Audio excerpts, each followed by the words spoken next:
Varicose veins కి సరైన చికిత్స కోసం సంప్రదించండి ఎవిస్ హాస్పిటల్. నమస్తే రమగారు. నమస్తే రమగారు, ఈ నెలలోనే మనకి గీతా జయంతి ఉంది. గీతా జయంతి కూడా మనం రెగ్యులర్గా చెప్పుకుంటూనే ఉంటాం. అవును కదండి. ఒక్కసారి విశిష్టత. మార్గశిర శుద్ధ ఏకాదశి ఈ రోజున గీతాదేవి పుట్టింది. ఇవిడ ఎక్కడ పుట్టింది, ఎలా పుట్టింది? యుద్ధ రంగంలో. ఎక్కడ భగవద్గీత చెప్పాడు భగవానుడు? అంతేగా,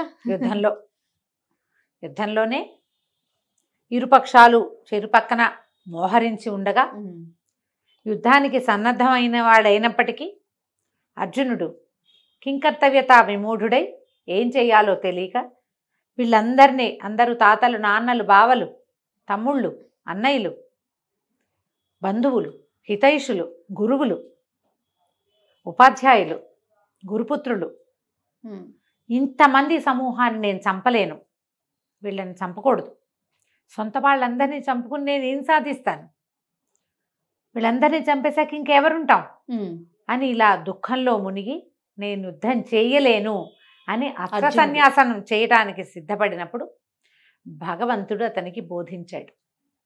కర్తవ్యం బోధింపబడింది. మన జీవితాల్లో కూడా ఇలాంటి సందర్భాలు చాలా వస్తాయి. చేయొచ్చా, చేయకూడదా, చేయకూడదేమో, నా వల్ల కాదేమో, నేను చేయలేనేమో, ఇది చేస్తే ఏమవుతుందో, ఇలాంటి భావజాలాలకి సాధారణంగా మానవులందరూ లోనవుతూనే ఉంటారు.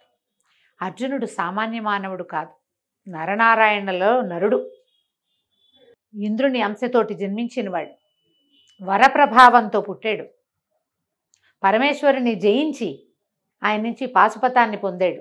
ఒక లోటు కూడా లేని అత్యంత ప్రతిభాశాలి, పరమశాంతమూర్తి, భగవంతుణ్ణి త్రికరణ శుద్ధిగా నమ్మి ఆయన వెనకాల నడిచినవాడు. సాధారణ మానవుడు ఒక వీరుడుగా లెక్క పెట్టకూడదు, మానవోత్తముడు.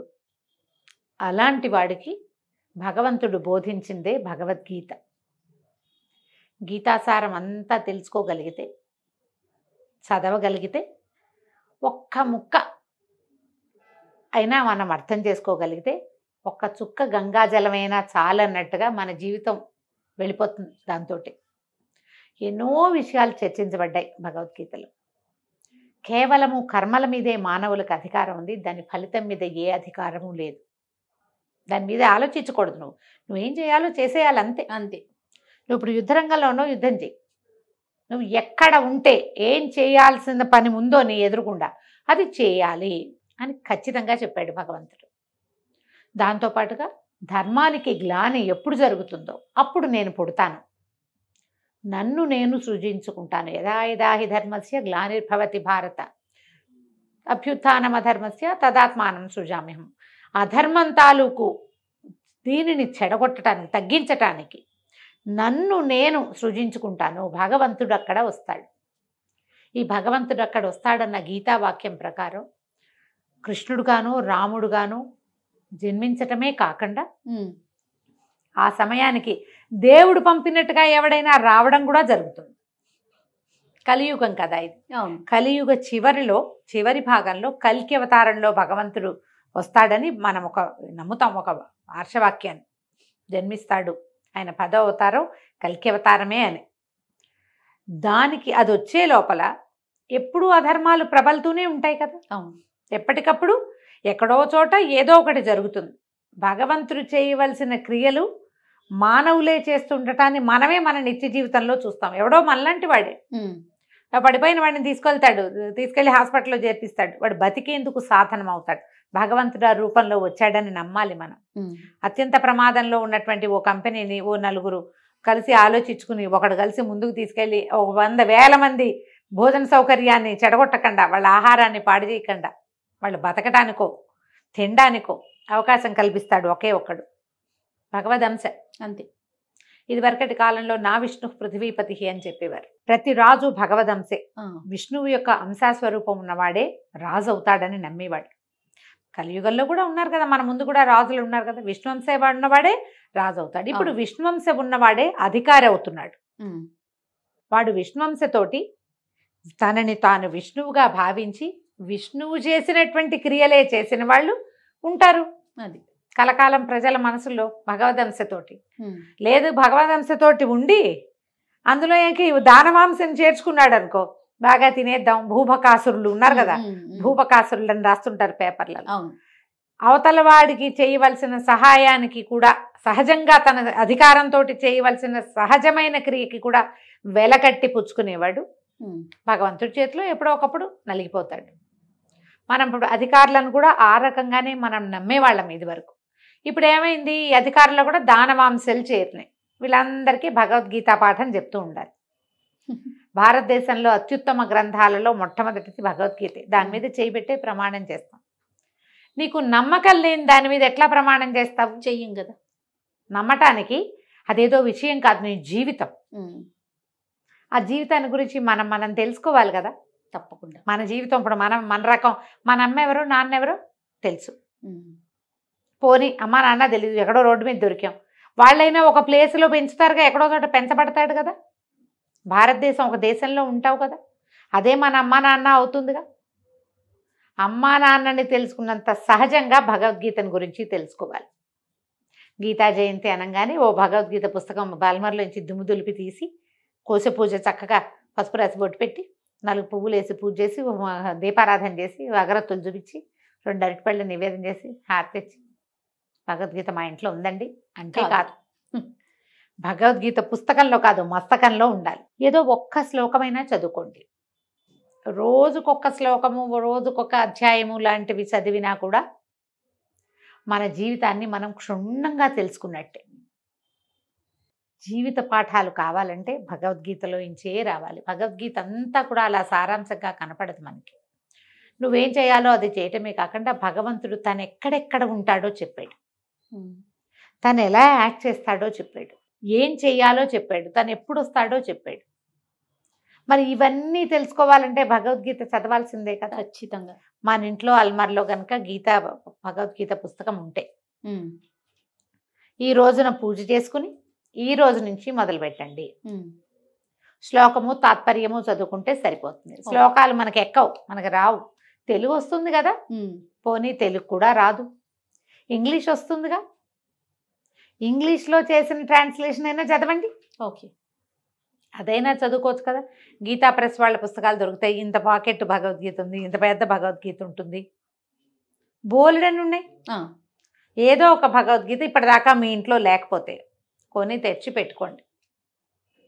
రోజువారీ చదవలేకపోతే వారానికి ఒక రోజు అని నియమం పెట్టుకుని ఆ ఒక్క రోజైనా ఆ పుస్తకం తిరిగేయండి. ర్యాండమ్గా చదువుతాను జయ, నేను పుస్తకం ఓపెన్ చేసి ఏ పేజీ కనపడితే ఆ పేజీ ఆ రోజుకి.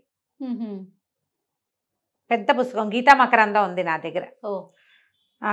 దాన్ని ర్యాండమ్గా ఓపెన్ చేసి వాళ్ళకి సంతోషంగా ఉంటుంది.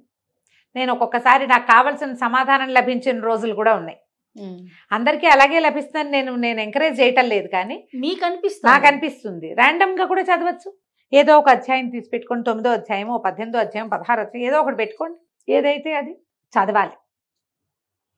గీతా జయంతి నాడు భగవద్గీతని పూజించుకుని నమస్కారం చేసుకుని ఒక్క శ్లోకం మీరు నేర్చుకుని పిల్లలకి ఒక్క శ్లోకం నేర్పించండి. మొత్తం అన్ని అధ్యాయాలు నోటికొచ్చిన వాళ్ళు కూడా బ్రహ్మాండంగా కనపడతారు మనకి. నేను ఏటా చెప్తూనే ఉన్నానే నాకు నోటికి రాదు అని. చదువుకుంటే బాగా అర్థమవుతుంది హాయిగా. తరచూ చదివిన శ్లోకాలు వస్తాయి నోటికి. అదే మొత్తం నేర్చుకోవాలన్న ఆకాంక్ష ఇంకా నెరవేరలేదు, ఫోకస్ చేయాల. అదే నేర్చుకోవటం అనగానే ఫోకస్ చేయాలి జయ, అంతే కదా. ప్రధానమైంది అదే కదా. ఈ గీతా జయంతి నాడు ఏకాదశి కదా, ఏకాదశి విధి విధానాలు మనం ఏం పాటిస్తామో అవి పాటించటమే. ఏకాదశి నాడు పూర్తిగా ఉపవాసం ఉండటం, లేదా పూర్తిగా ఉండలేకపోతే మనం ఏదైనా కొద్దిగా ఫలహారము, ఉపాహారము, అల్పాహారం లాంటిది ఏదైనా తీసుకుని భగవన్నామ సంకీర్తనలో ఈ రోజును గడిపి, అవకాశం ఉన్నవాళ్ళు ఇది చేయటం, జాగారం చేయటం. ఈ జాగరణ నేను ఇటీవల కాలంలో ఎవరైనా జాగారం చేస్తున్నారంటే విన్నది తక్కువే చేయ. అరుణ్ అని నా స్నేహితుడు ఉన్నాడు కదా, వీళ్ళు ఒక ఫ్యామిలీ వాళ్ళట జాగారణ చేస్తారట. విష్ణు సహస్రనామం పారాయణ చేస్తారట రాత్రంతా. గ్రూపులుగా వెళ్తారు. కొంతమంది చదువుతారు, మళ్ళీ ఆ తర్వాత టర్న్ తీసుకుంటూ ఉంటారనమాట. ఒక్కొక్కళ్ళు టర్న్ తీసుకుంటూ గట్టిగా చేస్తామంతా చదివే వాళ్ళు స్వరం గట్టిగా రావాలి కదా, ఆ చదివే వాళ్ళు చదువుతుంటారు, మిగిలిన వాళ్ళు ఫాలో అవుతుంటారు. అట్లా రాత్రంతా గడుపుతారట. మర్నాడు పొద్దున ద్వాదశ పారాయణ చేసి ఎవరి ఇళ్ళకి వాళ్ళు వెళ్ళిపోతారు. ఇలా కొన్ని గ్రూప్స్ ఉన్నాయట. నేను ఆ ఊరు వెళ్ళాను కదా, పెద్దవరం వెళ్ళాంగా మేము, నేను చెప్పాను కదా అక్కడ ఒక రంగనాయక స్వామి దేవస్థానం ఉందని, పక్కన ఒక రాముల వారి రామ్ భజన మందిరం ఒకటి ఉంది. చెప్పారు కదా. మా బావగారి బంధువులే ఒకళ్ళు కట్టించారట. అది జస్ట్ రామ్ భజన మందిరమే. లోపల ఒక దీని మీద గరుడ స్తంభం అంటారు కదా, ఈ మన కోలాటాలు అవి వాడు చేసేటప్పుడు గరుడ స్తంభం, రాముల వారి పటాలు ఉన్నాయి. భజన చేయడానికి ఎంతమంది వచ్చారో జయ, అందరూ పెద్దవాళ్ళు ఆడవాళ్ళు చక్కగా బోల్డ్ అనే నామాలు. మాకేం భజనలు అవి అలవాటు ఉన్న వాళ్ళు కదా, ఉడికి పాటలే వచ్చు కానీ చక్కగా భజన చేశారు. వాళ్ళు ఉంటారట, ఏకాదశి నాడు జాగారం చేస్తారట భజన చేస్తూ. పల్లెటూళ్ళల్లో ఇంకా జాగరణ చేయటానికి పెద్దవాళ్ళు చిన్నవాళ్ళు అలవాటు ఉన్నవాళ్ళు ఏకాదశి నాడు జాగారం చేసే అలవాటు ఉంది. ఉన్నవాళ్ళు చేయండి. ఎంత మంచి మంచి చక్కటి నామాలతో భజనలు చేశారో వాళ్ళు. చాలా ఓపికగా అందరు పెద్దవాళ్ళు, ఆడపిల్లలు, చిట్టి పిల్లలు కూడా కొంతమంది వచ్చారు. అందరూ కలిసి మైక్ పెట్టుకున్నారు. చక్కగా ఈ తాళాలు కొడుతూ, చిరుతాలు ఉంటాయి కదా తాళం, చిన్న చిన్నవి మన ఇత్తడి తాళాలు, భజన చేశారు. చాలా సంతోషం వేసింది. మా చిన్నప్పుడు చూసేవాళ్ళం మన చిట్టుగూడూరులో భజన చేయటం తెలుసు కానీ మాకేం పెద్దగా అలవాటు లేదు. ఆ ఊరు వదిలేసాక అది పోయింది జీవితంలోంచి. చాలా సంతోషంగా చేసాం ఆ పూట. అక్కడ చెయ్యొచ్చు జాగారం, ఒకవేళ మీకు అవకాశం ఉంటే. జాగరణ చేయలేకపోయినా మర్నాడు పొద్దున ద్వాదశి పారాయణ చేసుకోండి. మర్నాడు వదిలేయకుండా ముందు రోజు చదవటం మొదలుపెట్టిన భగవద్గీతని మర్నాడు కూడా చదవండి. ఏటా జరిగే గీతా జయంతి నాడు మీరు ఎవరికైనా 1-2 భగవద్గీత పుస్తకాలు కొని గిఫ్ట్ చేయొచ్చు కూడా. ఎవరి దగ్గర లేదో ఉన్నవాళ్ళు, మీ దగ్గర 2-3 పుస్తకాలు ఉంటే ఇంకొకళ్ళకి ఇవ్వండి. ఓ 3-4 కలిసి భగవద్గీతను చదువుకోండి. ఏకాదశి నాడు ఖాళీగా ఉంటే కనుక ఈ ఏకాదశి నాడు మీరు భగవద్గీత పారాయణ చేయొచ్చు. ప్రతి ఏకాదశికి భగవద్గీత పారాయణ చెప్తాం మనం. అవకాశం ఉంటే చెయ్యండి. ఎవరికి అవకాశం ఉంటే వాళ్ళు భగవద్గీతని పూజించుకోండి, స్మరించుకోండి. ఒక బుక్ని ఖచ్చితంగా మీ ఇంట్లో ఉంచుకోండి. ఒట్టి ఇంట్లో ఉంచుకోకుండా తల్లో కూడా ఉంచుకోవడానికి ప్రయత్నం చేయండి. ఎప్పుడైనా మహత్తరమైన సమస్యలు ఉన్నప్పుడు నేను చేసినట్టుగా పుస్తకం తెరిచి సమాధానం కోసం కూడా వెతకండి. భగవంతుడు అనుకూలిస్తే తప్పకుండా సమాధానం లభిస్తుంది. తప్పకుండా రమ్మ గారు. నమస్తే. నమస్తే జయ.